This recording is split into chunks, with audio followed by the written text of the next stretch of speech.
Chapter 45. The Rain of Blood. As the jeweller returned to the apartment, he cast around him a scrutinizing glance, but there was nothing to excite suspicion, if it did not exist, or to confirm it if it were already awakened. Caderousse's hands still grasped the gold and banknotes, and La Carconte called up her sweetest smiles while welcoming the reappearance of their guest.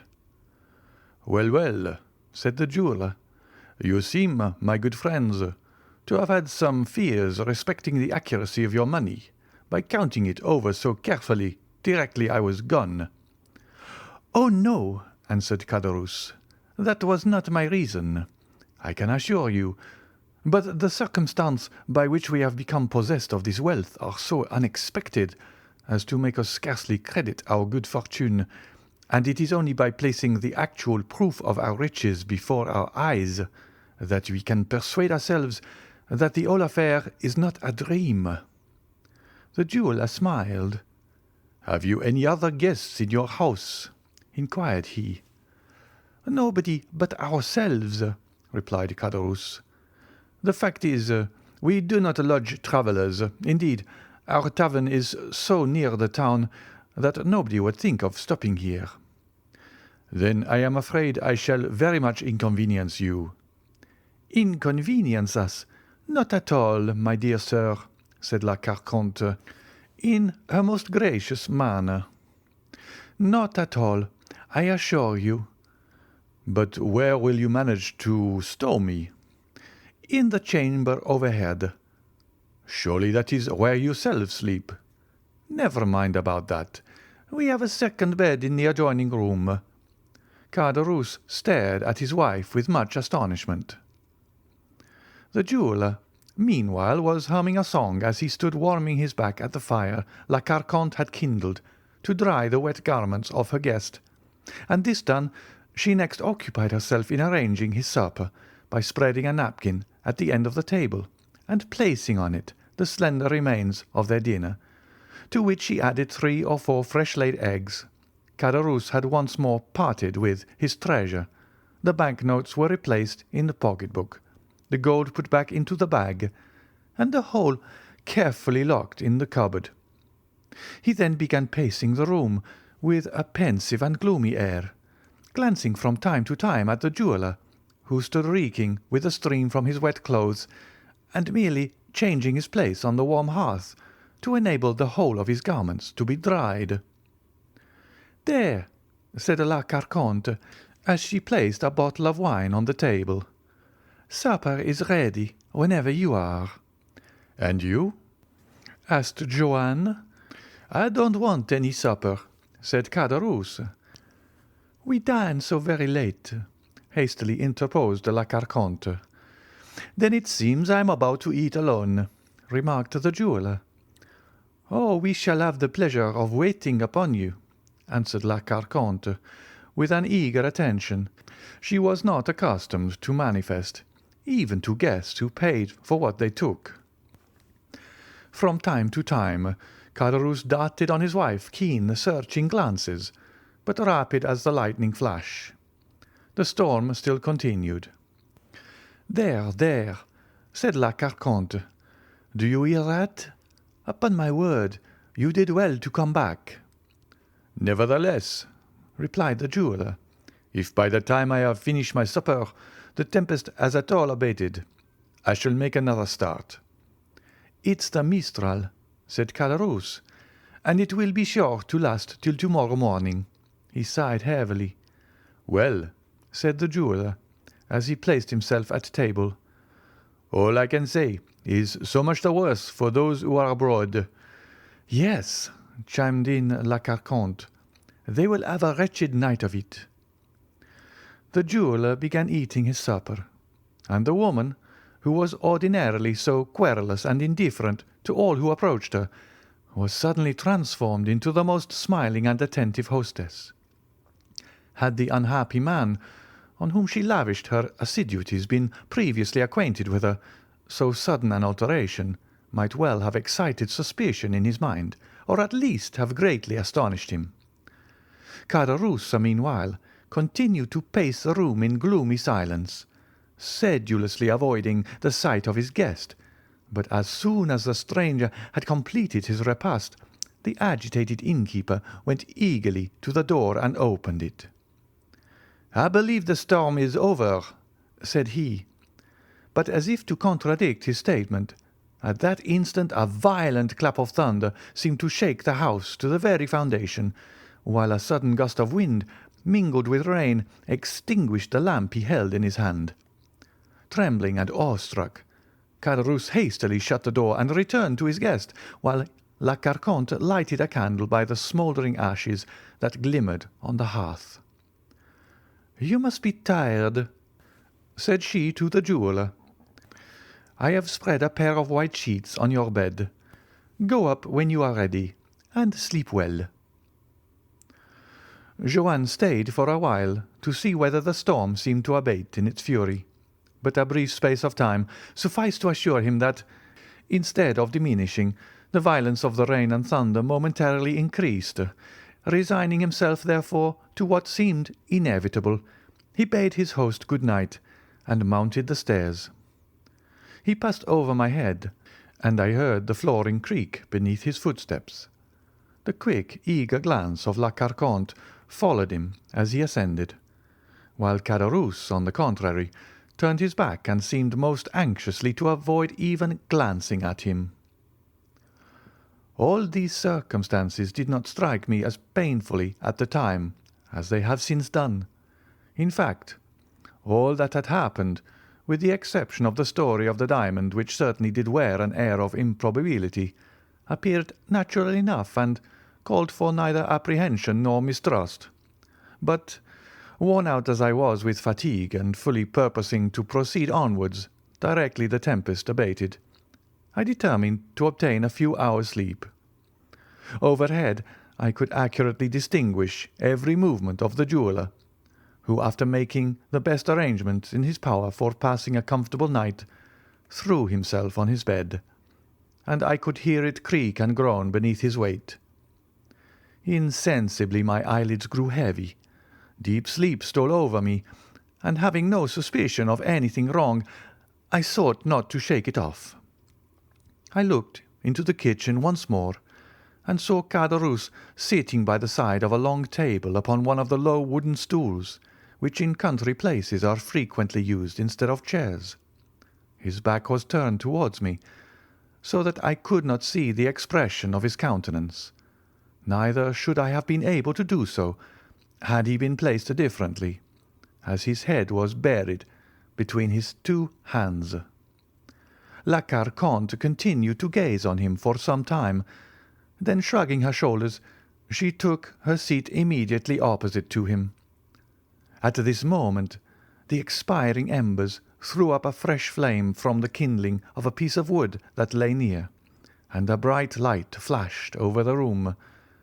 La Carconte still kept her eyes fixed on her husband, but as he made no sign of changing his position, she extended her hard, bony hand and touched him on the forehead. Caderousse shuddered. The woman's lips seemed to move, as though she were talking, but because she merely spoke in an undertone, or my senses were dulled by sleep, I did not catch a word she uttered. Confused sights and sounds seemed to float before me, and gradually I fell into a deep, heavy slumber. How long I had been in this unconscious state I know not, when I was suddenly aroused by the report of a pistol, followed by a fearful cry. Weak and tottering footsteps resounded across the chamber above me, and the next instant a dull, heavy weight seemed to fall powerless on the staircase. I had not yet fully recovered consciousness, when again I heard groans, mingled with half-stifled cries, as if from persons engaged in a deadly struggle.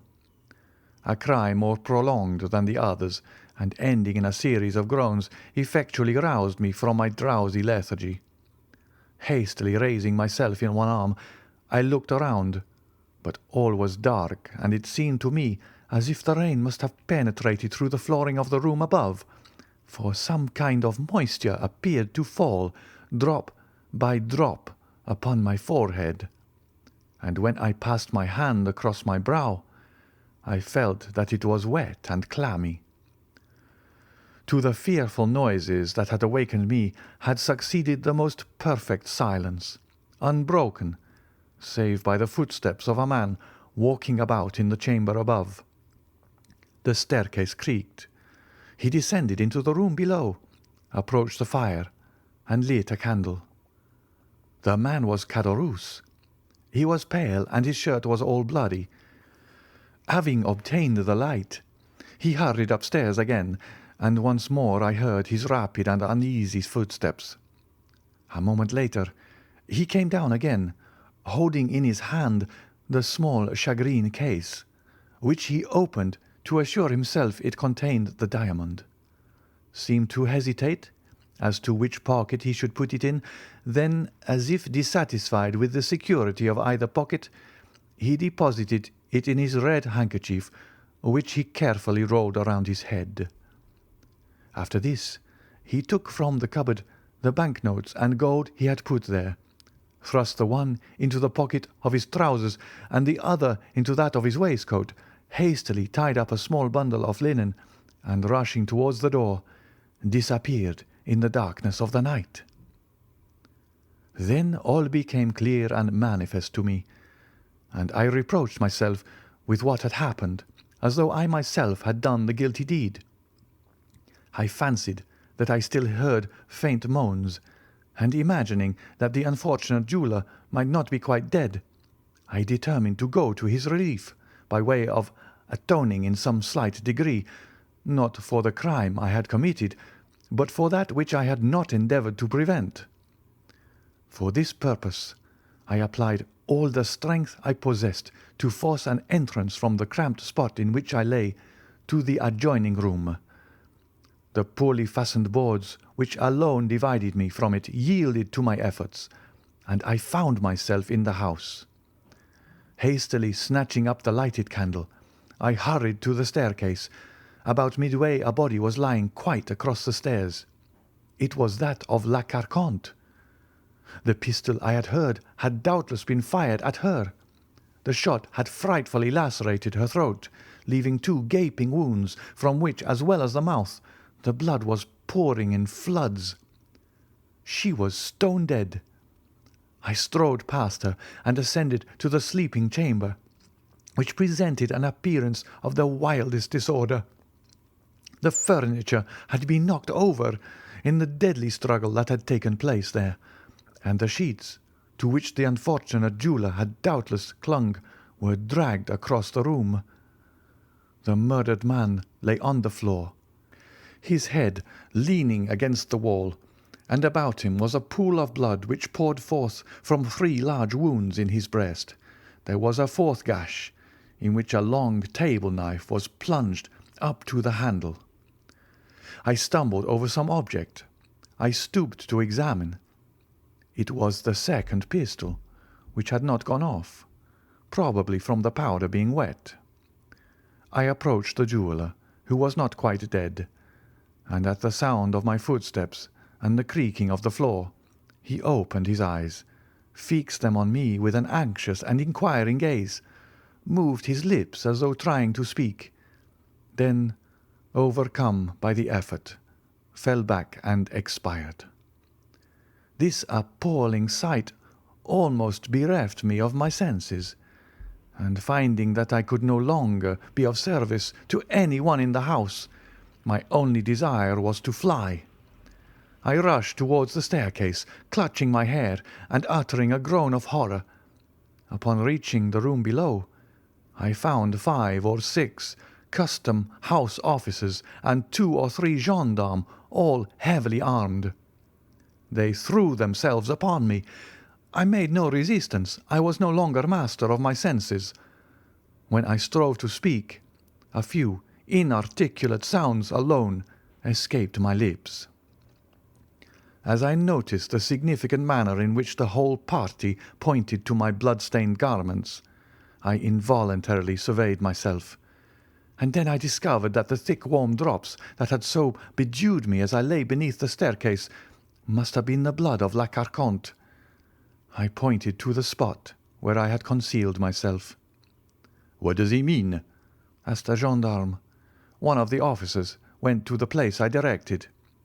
"He means," replied the man upon his return, "that he got in that way." And he showed me the hole I had made when I broke through. Then I saw that they took me for the assassin. I recovered force and energy enough to free myself from the hands of those who held me, while I managed to stammer forth, "I did not do it. Indeed, I did not." A couple of gendarmes held the muzzles of their carbines against my breast. "Stir but a step," said they, "and you are a dead man." "Why should you threaten me with death," cried I, "when I have already declared my innocence?" "Tush, tush," cried the men. "Keep your innocent stories to tell the judge at Nîmes.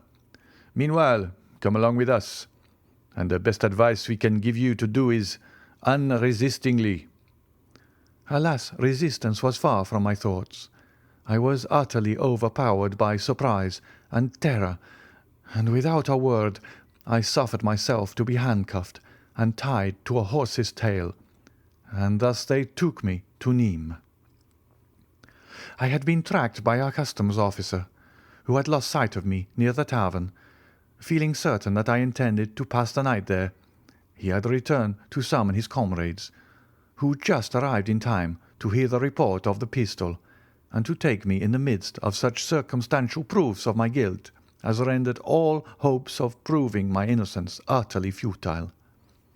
One only chance was left me, that of beseeching the magistrate, before whom I was taken, to cause every inquiry to be made for the Abbé Busoni, who had stopped at the inn of the Pont du Gard on that morning.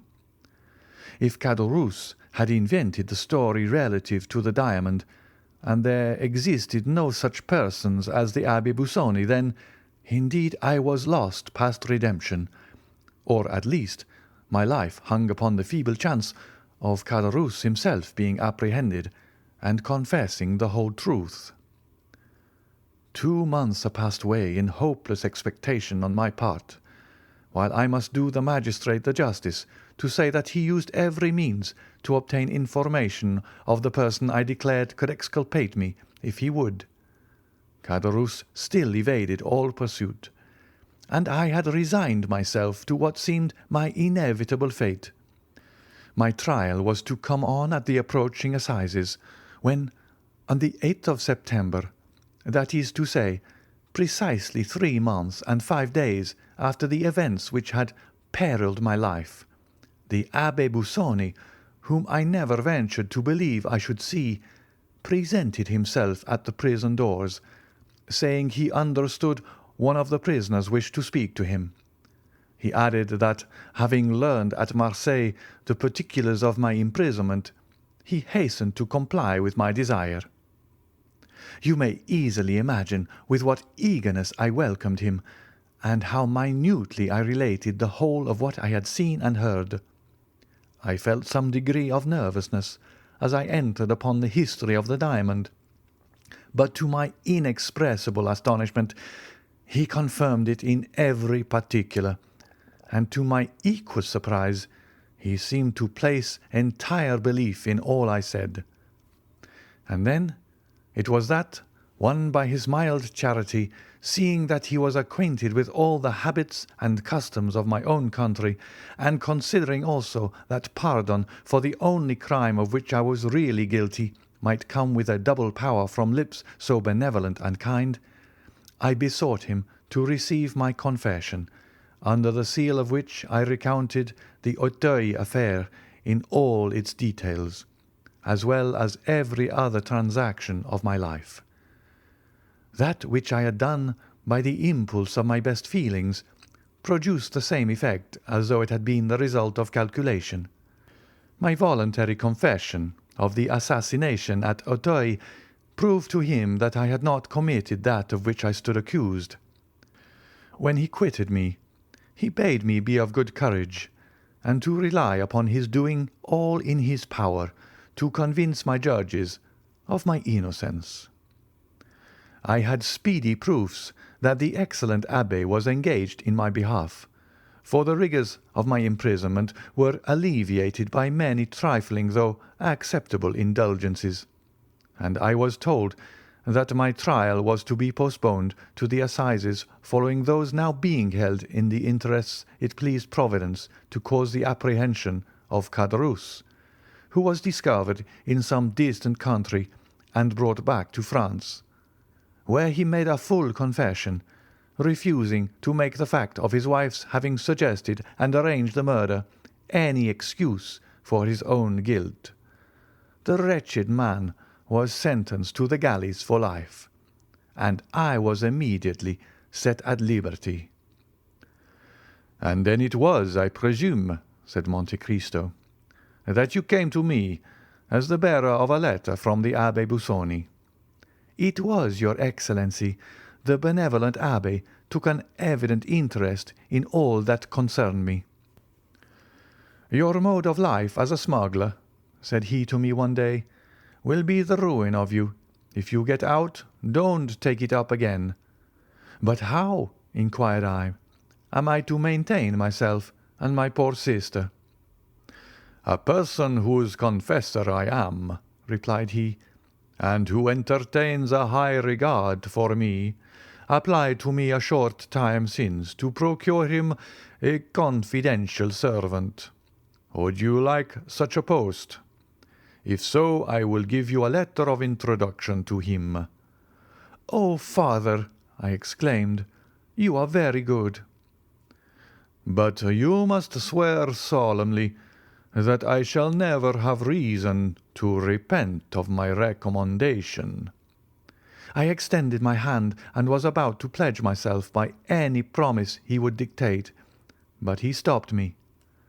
"It is unnecessary for you to bind yourself by any vow," said he. "I know and admire the Corsican nature too well to fear you. Here, take this," continued he, after rapidly writing the few lines. "I brought them to your Excellency, and upon receipt of which you deigned to receive me into your service, and proudly I ask whether your Excellency has ever had cause to repent having done so." "No," replied the Count. "I take pleasure in saying that you have served me faithfully, Bertuccio, but you might have shown more confidence in me." "I, your Excellency?" "Yes, you. How comes it that, having both a sister and an adopted son, you have never spoken to me of either?" "Alas, I have still to recount the most distressing period of my life. Anxious, as you may suppose, I was to behold and comfort my dear sister. I lost no time in hastening to Corsica, but when I arrived at Rogliano, I found a house of mourning the consequences of a scene so horrible that the neighbours remember and speak of it to this day. Acting by my advice, my poor sister had refused to comply with the unreasonable demands of Benedetto, who was continually tormenting her for money, as long as he believed there was a sou left in her possession. One morning that he demanded money, threatening her with the severest consequences if she did not supply him with what he desired, he disappeared and remained away all day, leaving the kind-hearted Assunta, who loved him as if he were her own child, to weep over his conduct and bewail his absence. Evening came, and still with all the patient solicitude of a mother she watched for his return. As the 11th hour struck, he entered with a swaggering air, attended by two of the most dissolute and reckless of his boon companions. She stretched out her arms to him, but they seized hold of her, and one of the three, none other than the accursed Benedetto, exclaimed, "Put her to torture, and she'll soon tell us where her money is." It unfortunately happened that our neighbour Vassilio was at Bastia, leaving no person in his house but his wife. No human creature beside could bear or see anything that took place within our dwelling. Two held poor Assunta, who, unable to conceive that any harm was intended to her, smiled in the face of those who were soon to become her executioners. The third proceeded to barricade the doors and windows, then returned, and the three united in stifling the cries of terror incited by the sight of these preparations, and then dragged Assunta, feet foremost, towards the brazier, expecting to wring from her an avowal of where her supposed treasure was secreted. In the struggle, her clothes caught fire, and they were obliged to let go their hold in order to preserve themselves from sharing the same fate. Covered with flames, Assunta rushed wildly to the door, but it was fastened. She flew to the windows, but they were also secured. Then the neighbours heard frightful shrieks. It was Assunta calling for help. The cries died away in groans, and the next morning, as soon as Vasilio's wife could muster up courage to venture abroad, she caused the door of our dwelling to be opened by the public authorities, when Assunta, although dreadfully burnt, was found still breathing. Every drawer and closet in the house had been forced open, and the money stolen. Benedetto never again appeared at Rogliano, neither have I since that day either seen or heard anything concerning him. It was subsequently to these dreadful events that I waited on your Excellency, to whom it would have been folly to have mentioned Benedetto, since all trace of him seemed entirely lost, or of my sister, since she was dead. "And in what light did you view the occurrence?" inquired Monte Cristo. "As a punishment for the crime I had committed," answered Bertuccio. "Oh, those Villefort are an accursed race." "Truly they are," murmured the Count in a lugubrious tone. "And now," resumed Bertuccio, "your Excellency may perhaps be able to comprehend that this place, which I revisit for the first time, this garden, the actual scene of my crime, must have given rise to reflection of no very agreeable nature, and produced that gloom and depression of spirits which excited the notice of your Excellency, who was pleased to express a desire to know the cause. At this instant a shudder passes over me as I reflect that possibly I am now standing on the very grave in which lies Monsieur de Villefort, by whose hand the ground was dug to receive the corpse of his child." "Everything is possible," said Monte Cristo, rising from the bench on which he had been sitting. "Even," he added in an inaudible voice, "even that the procureur be not dead. The Abbé Busoni did right to send you to me," he went on in his ordinary tone, "and you have done well in relating to me the whole of your history, as it will prevent my forming any erroneous opinions concerning you in future. As for that Benedetto, who so grossly belied his name, have you never made any effort to trace out whether he has gone or what has become of him?" "No, far from wishing to learn whither he has betaken himself. I should shun the possibility of meeting him as I would a wild beast. Thank God, I never have heard his name mentioned by any person, and I hope and believe he is dead." "Do not think so, Bertuccio," replied the Count, "for the wicked are not so easily disposed of, for God seems to have them under his special watch care, to make of them instruments of his vengeance." "So be it," responded Bertuccio. "All I ask of heaven is that I may never see him again. And now, your Excellency," he added, bowing his head, "you know everything. You are my judge on earth as the Almighty is in heaven. Have you for me no words of consolation?" "My good friend, I can only repeat the words addressed to you by the Abbé Busoni. Villefort merited punishment for what he had done to you, and perhaps to others. Benedetto, if still living, will become the instrument of divine retribution in some way or other, and then be duly punished in his turn. As far as yourself are concerned, I see but one point in which you are really guilty. Ask yourself wherefore, after rescuing the infant from its living grave, you did not restore it to its mother. There was the crime, Bertuccio. That was where you became really culpable." "True, Excellency, that was the crime, the real crime, for in that I acted like a coward. My first duty, directly I had succeeded in recalling the babe to life, was to restore it to its mother.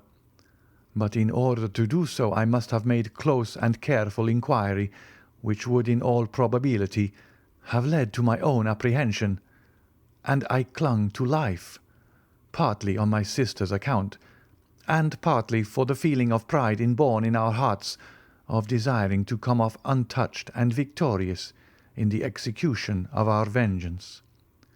Perhaps, too, the natural and instinctive love of life made me wish to avoid endangering my own. And then again, I am not as brave and courageous as was my poor brother."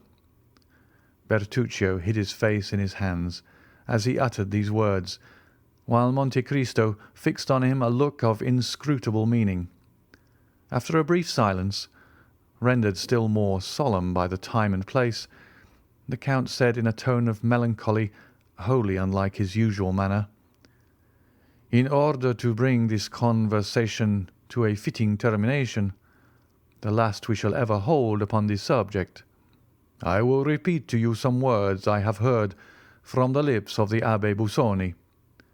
For all evils there are two remedies, time and silence. And now leave me, Monsieur Bertuccio, to walk alone here in the garden. The very circumstances which inflict on you as a principal in the tragic scene enacted here such painful emotions are to me, on the contrary, a source of something like contentment, and serve but to enhance the value of this dwelling in my estimation. The chief beauty of trees consists in the deep shadow of their umbrageous boughs, while fancy pictures a moving multitude of shapes and forms flitting and passing beneath that shade. Here I have a garden laid out in such a way as to afford the fullest scope for the imagination, and furnished with thickly grown trees, beneath whose leafy screen a visionary like myself may conjure up phantoms at will. This to me, who expected but to find a blank enclosure surrounded by a straight wall, is, I assure you, a most agreeable surprise. I have no fear of ghosts, and I have never heard it said that so much harm had been done by the dead during 6,000 years as is wrought by the living in a single day. Retire within, Bertuccio, and tranquillize your mind. Should your confessor be less indulgent to you in your dying moments than you found the Abbé Busoni, send for me, if I am still on earth, and I will soothe your ears with words that will effectually calm and soothe your parting soul, ere it goes forth to traverse the ocean called eternity." Bertuccio bowed respectfully and turned away, sighing heavily. Monte Cristo, left alone, took 3 or 4 steps onwards and murmured, "Here, beneath this plane tree, must have been where the infant's grave was dug. There is a little door opening into the garden. At this corner is the private staircase communicating with the sleeping apartment. There will be no necessity for me to make a note of these particulars, for there, before my eyes, beneath my feet, all around me, I have the plan sketched with all the living reality of truth." After making the tour of the garden a second time, the Count re-entered his carriage, while Bertuccio, who perceived the thoughtful expression of his master's features, took his seat beside the driver without uttering a word. The carriage proceeded rapidly towards Paris. That same evening, upon reaching his abode in the Champs-Élysées, the Count of Monte Cristo went over the whole building with the air of one long acquainted with each nook or corner. Nor, although preceding the party, did he once mistake one door for another, or commit the smallest error when choosing any particular corridor or staircase to conduct him to a place or suite of rooms he desired to visit. Ali was his principal attendant during this nocturnal survey. Having given various orders to Bertuccio relative to the improvements and alterations he decided to make in the house, the Count, drawing out his watch, said to the attentive Nubian, "It is 11:30. Haydée will soon be here. Have the French attendants been summoned to await her coming?" Ali extended his hands towards the apartments destined for the fair Greek, which was so effectually concealed by means of a tapestried entrance that it would have puzzled the most curious to have divined their existence. Ali, having pointed to the apartments, held up 3 fingers of his right hand, and then, placing it beneath his head, shut his eyes and feigned to sleep. "I understand," said Monte Cristo, well acquainted with Ali's pantomime. "You mean to tell me that 3 female attendants await their new mistress in her sleeping chamber?" Ali, with considerable animation, made a sign in the affirmative. "Madame will be tired to-night," continued Monte Cristo, "and will, no doubt, wish to rest. Desire the French attendants not to weary her with questions, but merely to pay their respectful duty and retire. You will also see that the Greek servants hold no communication with those of this country." He bowed. Just at that moment voices were heard hailing the concierge. The gate opened, a carriage rolled down the avenue and stopped at the steps. The Count hastily descended, presented himself at the already opened carriage door, and held out his hand to a young woman, completely enveloped in a green silk mantle, heavily embroidered with gold. She raised the hand extended toward her to her lips, and kissed it with a mixture of love and respect. Some few words passed between them in that sonorous language in which Homer makes his gods converse. The young woman spoke with an expression of deep tenderness, while the Count replied with an air of gentle gravity. Preceded by Ali, who carried a rose-coloured flambeau in his hand, the newcomer, who was no other than the lovely Greek who had been Monte Cristo's companion in Italy, was conducted to her apartments, while the Count retired to the pavilion reserved for himself. In another hour every light in the house was extinguished, and it might have been thought that all its inmates slept. End of chapter 45.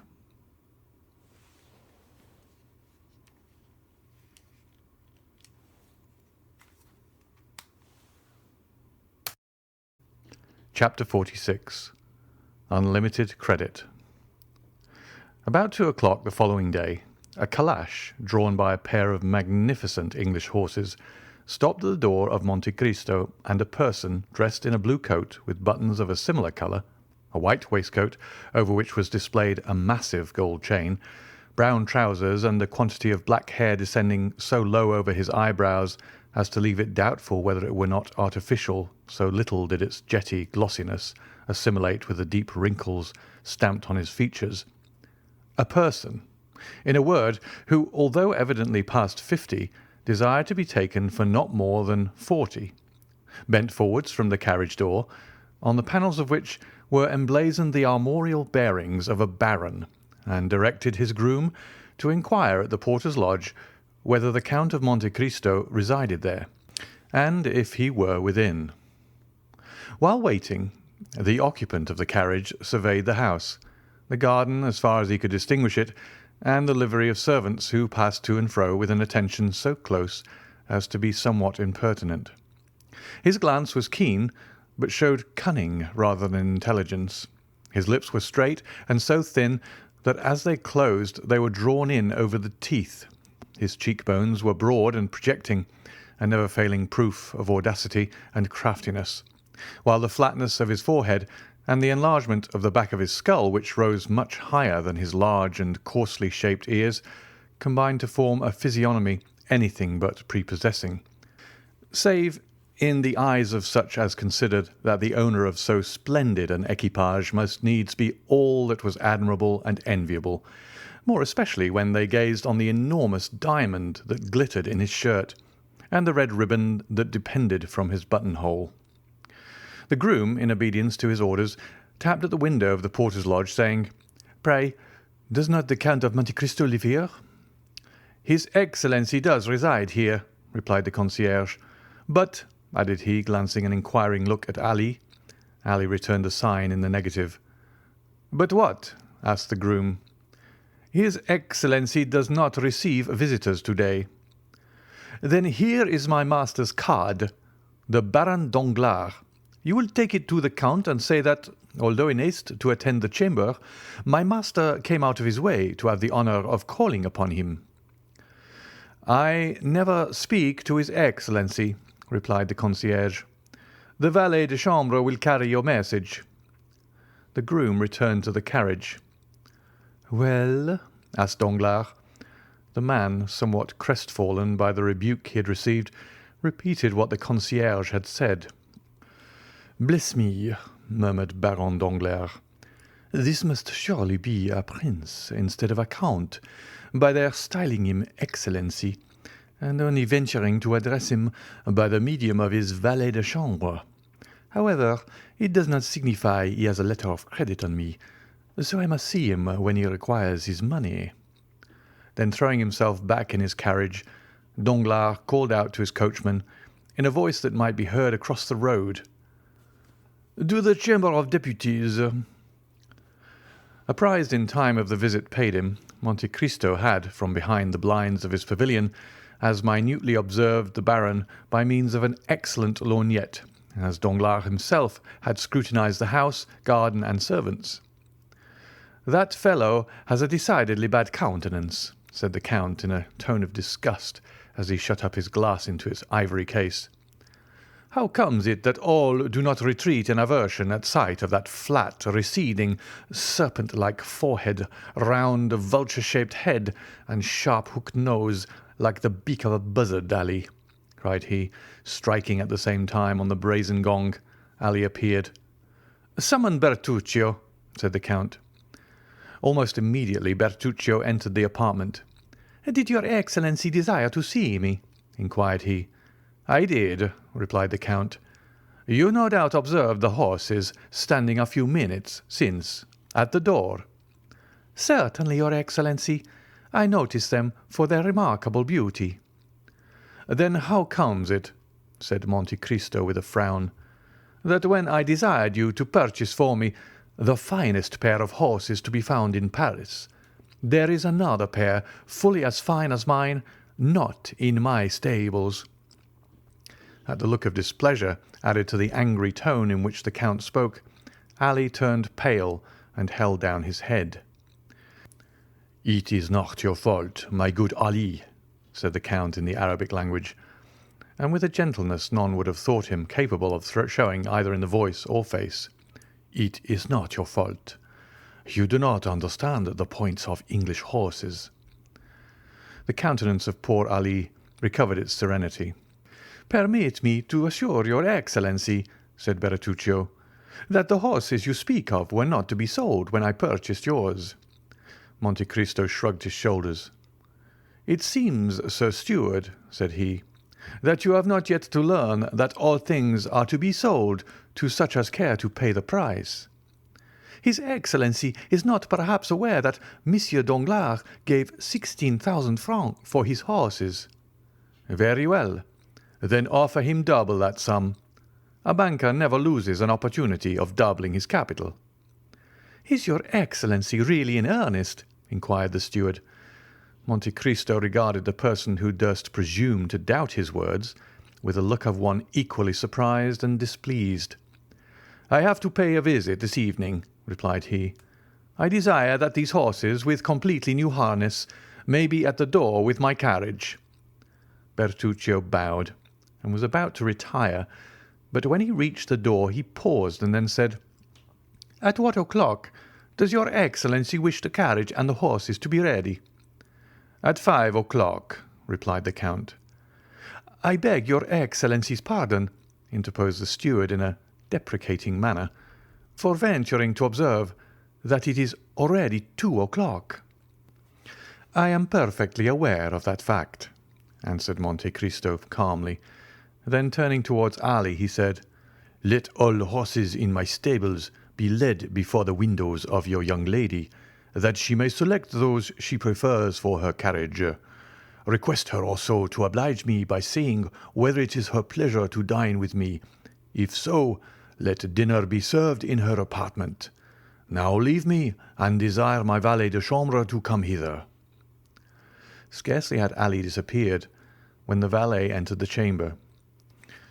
"Monsieur Baptistine," said the Count, "you have been in my service 1 year, the time I generally give myself to judge of the merits or demerits of those about me. You suit me very well." Baptistine bowed low. "It only remains for me to know whether I also suit you." "Oh, your Excellency!"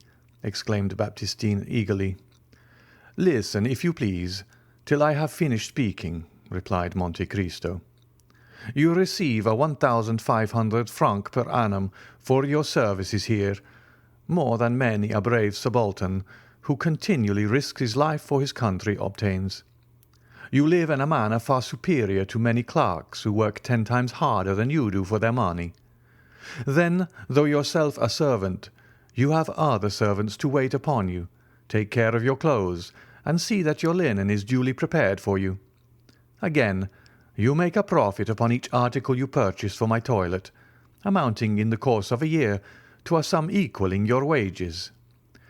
"Nay, indeed, your Excellency." "I am not condemning you for this, Monsieur Baptistine, but let your profits end here.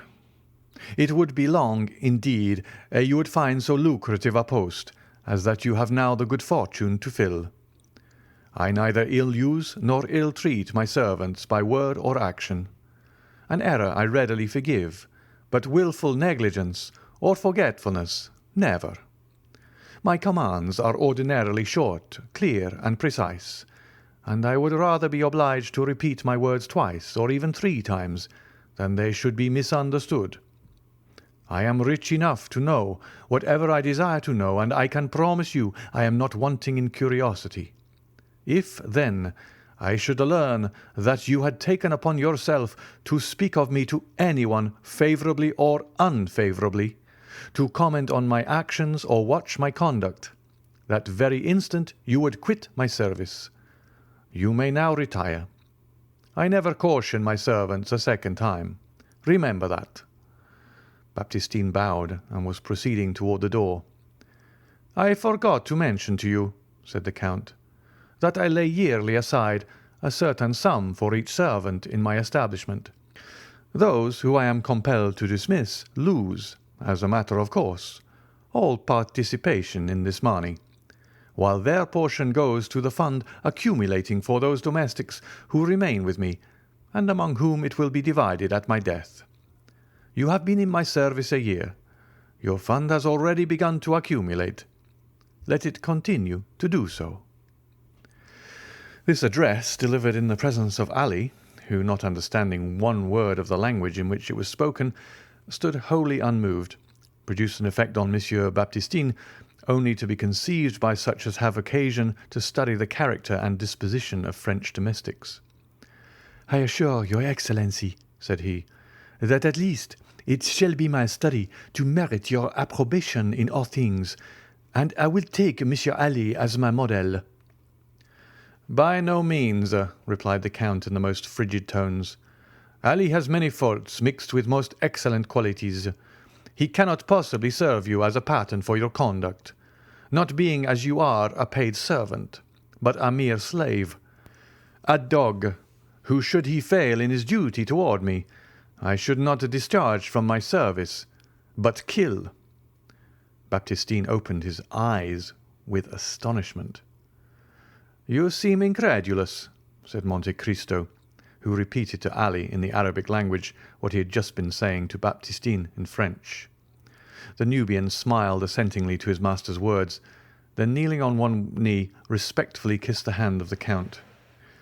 This corroboration of the lesson he had just received put the finishing stroke to the wonder and stupefaction of Monsieur Baptistine. The Count then motioned the valet de chambre to retire, and to Ali to follow to his study, where they conversed long and earnestly together. As the hand of the clock pointed to 5, the Count struck thrice upon his gong. When Ali was wanted, 1 stroke was given, 2 summoned Baptistine, and 3 Bertuccio. The steward entered. "My horses?" said Monte Cristo. "They are at the door, harnessed to the carriage, as your Excellency desired. Does your Excellency wish me to accompany him?" "No, the coachman, Ali, and Baptistine will go." The Count descended to the door of his mansion, and beheld his carriage drawn by the very pair of horses he had so much admired in the morning as the property of Danglars. As he passed them, he said, "They are extremely handsome, certainly, and you have done well to purchase them, although you were somewhat remiss not to have procured them sooner." "Indeed, your Excellency, I had very considerable difficulty in obtaining them, and as it is they have cost an enormous price." "Does the sum you gave for them make the animals less beautiful?" inquired the Count, shrugging his shoulders. "Nay, if your Excellency is satisfied, it is all that I would wish. Whither does your Excellency desire to be driven?" "To the residence of Baron Danglars, Rue de la Chaussée-d'Antin." This conversation had passed as they stood upon the terrace from which a flight of stone steps led to the carriage drive. As Bertuccio, with a respectful bow, was moving away, the Count called him back. "I have another commission for you, Monsieur Bertuccio," said he. "I am desirous of having an estate by the seaside in Normandy, for instance, between Havre and Boulogne. You see, I gave you a wide range. It will be absolutely necessary that the place you may select have a small harbour, creek, or bay, into which my corvette can enter and remain at anchor. She draws only 15 feet. She must be kept in constant readiness to sail immediately I think proper to give the signal.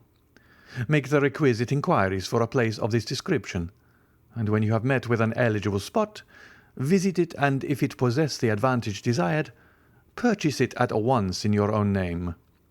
The corvette must now, I think, be on her way to Fécamp, must she not?" "Certainly, your Excellency. I saw her put to sea the same evening we quitted Marseille." "And the yacht?" "Was ordered to remain at Martigues." "'Tis well. I wish you to write from time to time to the captains in charge of the 2 vessels, so as to keep them on the alert." "And the steamboat?" "She is at Chalons?" "Yes." "The same orders for her as for the 2 sailing vessels." "Very good."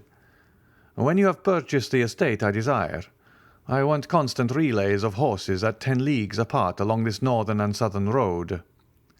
"Your Excellency may depend upon me." The Count made a gesture of satisfaction, descended the terrace steps, and sprang into his carriage, which was whirled along swiftly to the banker's house. Danglars was engaged at that moment presiding over a railroad committee, but the meeting was nearly concluded when the name of his visitor was announced. As the Count's title sounded on his ear, he rose, and addressing his colleagues, who were members of one or other of the chamber, he said, "Gentlemen, pardon me for leaving you so abruptly, but a most ridiculous circumstance has occurred, which is this. Thomson and French, the Roman bankers, have sent to me a certain person calling himself the Count of Monte Cristo, and have given him an unlimited credit with me. I confess this is the drollest thing I have ever met with in course of my extensive foreign transactions, and you may readily suppose it has greatly roused my curiosity. I took the trouble this morning to call on the pretended count. If he were a real count, he wouldn't be so rich. But would you believe it? He was not receiving. So the master of Monte Cristo gives himself airs befitting a great millionaire or a capricious beauty. I made inquiries, and found that the house in the Champs-Élysées is his own property, and certainly it was very decently kept up, but," pursued Danglars with one of his sinister smiles, "an order for unlimited credit calls for something like caution on the part of the banker to whom that order is given. I am very anxious to see this man. I suspect a hoax is intended, but the instigators of it little knew whom they had to deal with. They laugh best who laugh last." Having delivered himself of this pompous address, uttered with a degree of energy that left the Baron almost out of breath, he bowed to the assembled party and withdrew to his drawing-room, whose sumptuous furnishings of white and gold had caused a great sensation in the Chaussée d'Antin. It was to this apartment he had desired his guest to be shown, with the purpose of overwhelming him at the sight of so much luxury. He found the Count standing before some copies of Albano and Fattore that had been passed off to the banker as originals, but which, mere copies as they were, seemed to feel their degradation in being brought into juxtaposition with the gaudy colours that covered the ceiling. The Count turned round as he heard the entrance of Danglars into the room. With a slight inclination of the head, Danglars signed to the Count to be seated, pointing significantly to a gilded armchair covered with white satin embroidered with gold. The Count sat down. "I have the honour, I presume, of addressing a Monsieur de Monte Cristo." The Count bowed. "And I of speaking to Baron Danglars, Chevalier of the Legion of Honour and a member of the Chamber of Deputies." Monte Cristo repeated all the titles he had read on the Baron's card. Danglars felt the irony and compressed his lips. "You will, I trust, excuse me, monsieur, for not calling you by your title when I first addressed you," he said. "But you are aware that we are living under a popular form of government, and that I myself a representative of the liberties of the people." "So much so," replied Monte Cristo, "that while you call yourself Baron, you are not willing to call anybody else Count." "Upon my word, monsieur," said Danglars with affected carelessness, "I attach no sort of value to such empty distinctions, but the fact is, I was made Baron and also Chevalier of the Legion of Honour in return for services rendered, but—" "But you have discarded your titles after the example set you by Messrs. de Montmorency and Lafayette. That was a noble example to follow, monsieur." "Why," replied Danglars, "not entirely so. With the servants, you understand." "I see. To your domestics you are 'my lord.' The journalists style you 'monsieur,' while your constituents call you 'citizen.' These are distinctions very suitable under a constitutional government. I understand perfectly." Again Danglars bit his lips.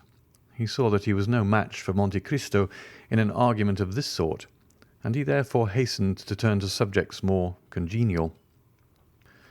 "Permit me to inform you, Count," said he, bowing, "that I have received a letter of advice from Thomson and French of Rome."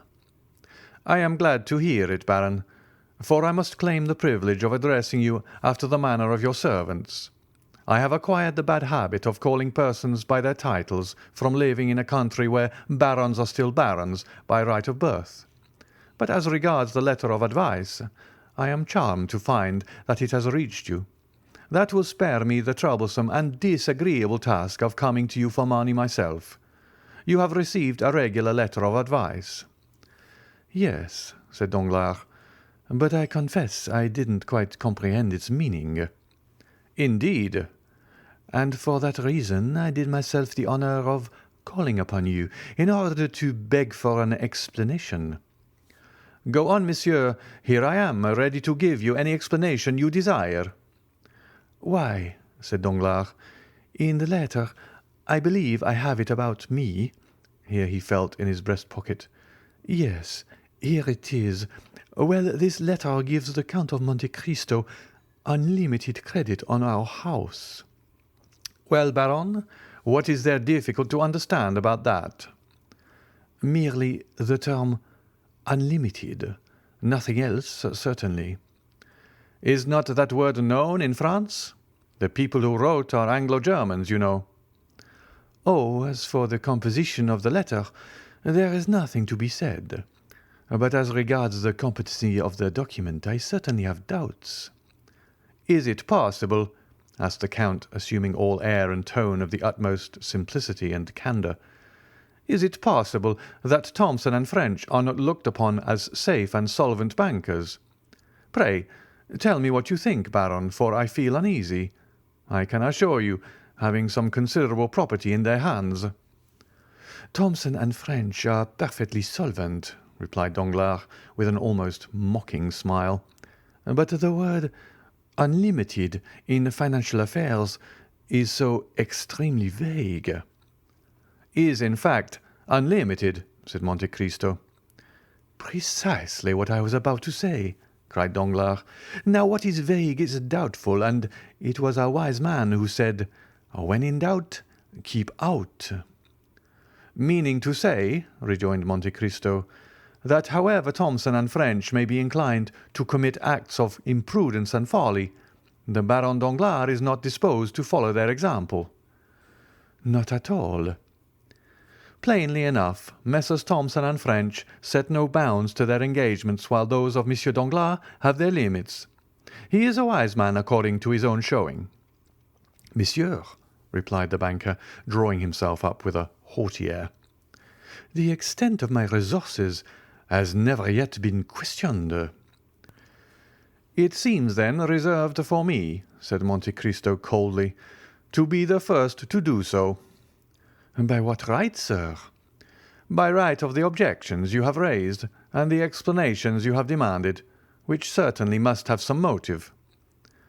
Once more Danglars bit his lips. It was the second time he had been worsted, and this time on his own ground. His forced politeness sat awkwardly upon him and approached almost to impertinence.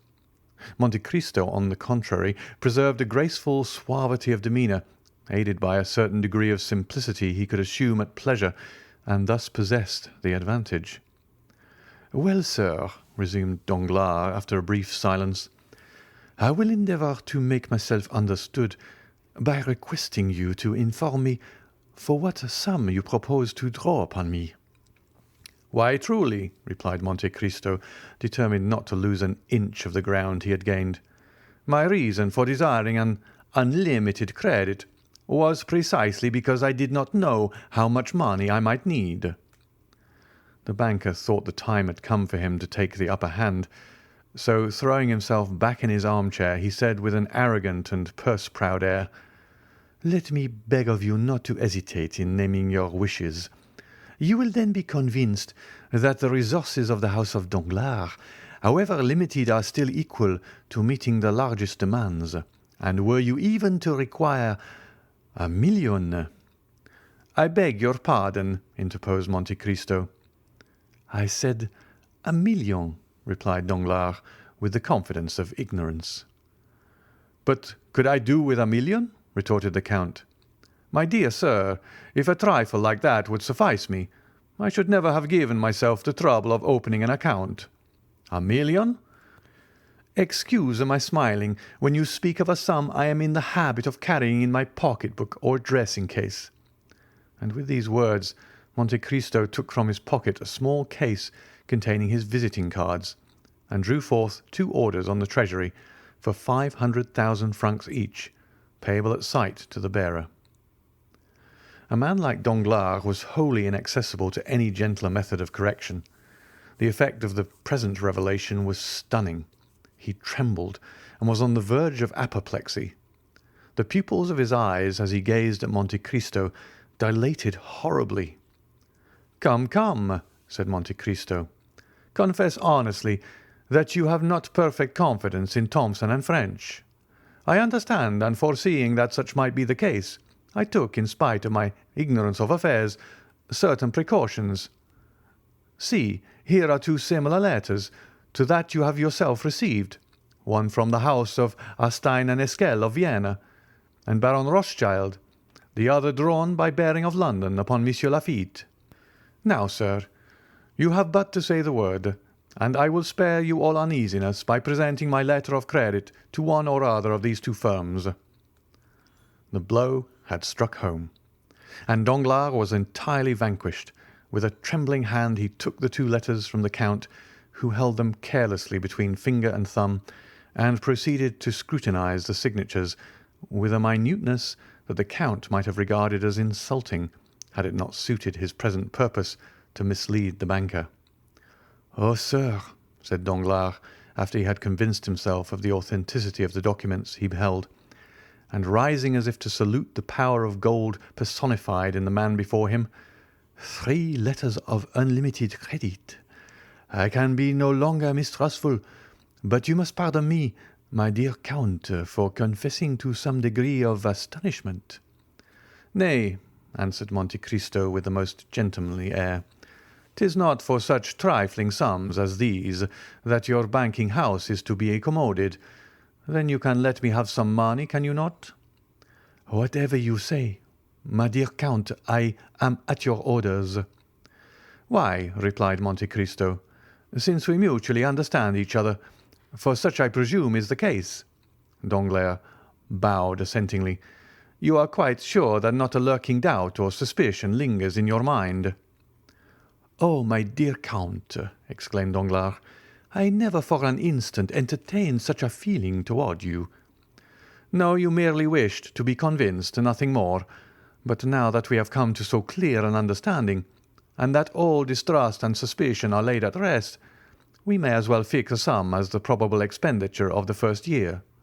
Suppose we say 6 millions to—" "6 millions?" gasped Danglars. "So be it." "Then if I should require more," continued Monte Cristo in a careless manner, "why, of course, I should draw upon you, but my present intention is not to remain in France more than a year, and during that period I scarcely think I shall exceed the sum I mentioned. However, we shall see. Be kind enough, then, to send me 500,000 francs tomorrow. I shall be at home till midday, or if not, I will leave a receipt with my steward." "The money you desire shall be at your house by 10 o'clock tomorrow morning, my dear Count," replied Danglars. "How would you like to have it, in gold, silver, or note?" "Half in gold and the other half in banknotes, if you please," said the Count, rising from his seat. "I must confess to you, Count," said Danglars, "that I have hitherto imagined myself acquainted with the degree of all the great fortunes of Europe, and still wealth such as yours has been wholly unknown to me. May I presume to ask whether you have long possessed it?" "It has been in the family a very long while," returned Monte Cristo. "A sort of treasure expressly forbidden to be touched for a certain period of years, during which the accumulated interest has doubled the capital. The period appointed by the testator for the disposal of these riches occurred only a short time ago, and they have only been employed by me within the last few years. Your ignorance on the subject, therefore, is easily accounted for. However, you will be better informed as to me and my possessions ere long." And the Count, while pronouncing these latter words, accompanied them with one of those ghastly smiles that used to strike terror into poor Franz d'Épinay. "With your taste and means of gratifying them," continued Danglars, "you will exhibit a splendour that must effectually put us poor miserable millionaire quite in the shade. If I mistake you not an admirer of paintings, at least I judged you so from the attention you appeared to be bestowing on mine when I entered the room. If you will permit me, I shall be happy to show you my picture gallery, composed entirely of works by the ancient masters, warranted as such. Not a modern picture among them. I cannot endure the modern school of painting." "You are perfectly right in objecting to them, for this one great fault, that they have not yet had time to become old." "Or will you allow me to show you several fine statues by Thorwaldsen, Bortoloni, and Canova, all foreign artists, for, as you may perceive, I think but very indifferently of our French sculptors." "You have a right to be unjust to them, monsieur. They are your compatriots." "But all this may come later, when we shall be better known to each other. For the present I will confine myself, if perfectly agreeable to you, to introducing you to the Baroness Danglars. Excuse my impatience, my dear Count, but a client like you is almost like a member of the family." Monte Cristo bowed, in sign that he accepted the proffered honour. Danglars rang, and was answered by a servant in a showy livery. "Is the Baroness at home?" inquired Danglars. "Yes, my lord," answered the man. "And alone?" "No, my lord. Madame has visitors." "Have you any objection to meet any persons who may be with Madame, or do you desire to preserve a strict incognito?" "No, indeed," replied Monte Cristo with a smile. "I do not arrogate to myself the right of so doing." "And who is with Madame, Monsieur Debray?" inquired Danglars, with an air of indulgence and good nature that made Monte Cristo smile, acquainted as he was with the secrets of the banker's domestic life. "Yes, my lord," replied the servant. "Monsieur Debray is with Madame." Danglars nodded his head, then turning to Monte Cristo said, "Monsieur Lucien Debray is an old friend of mine and private secretary to the Minister of the Interior. As for my wife, I must tell you, she lowered herself by marrying me, for she belongs to one of the most ancient families in France. Her maiden name was de Servières, and her first husband was Colonel the Marquis of Nargonne." "I have not the honour of knowing Madame Danglars, but I have already met Monsieur Lucien Debray." "Ah, indeed," said Danglars. "And where was that?" "At the house of Monsieur de Morcerf." "Aha! You are acquainted with the young viscount, are you?" "We were together a good deal during the Carnival at Rome." "True, true," cried Danglars. "Let me see. Have I not heard talk of some strange adventure with bandits or thieves hid in ruins, and of his having had a miraculous escape? I forget how, but I know he used to amuse my wife and daughter by telling them about it after his return from Italy." "Her ladyship is waiting to receive you, gentlemen," said the servant, who had gone to inquire the pleasure of his mistress. "With your permission," said Danglars, bowing, "I will precede you to show you the way." "By all means," replied Monte Cristo. "I follow you." End of chapter 46.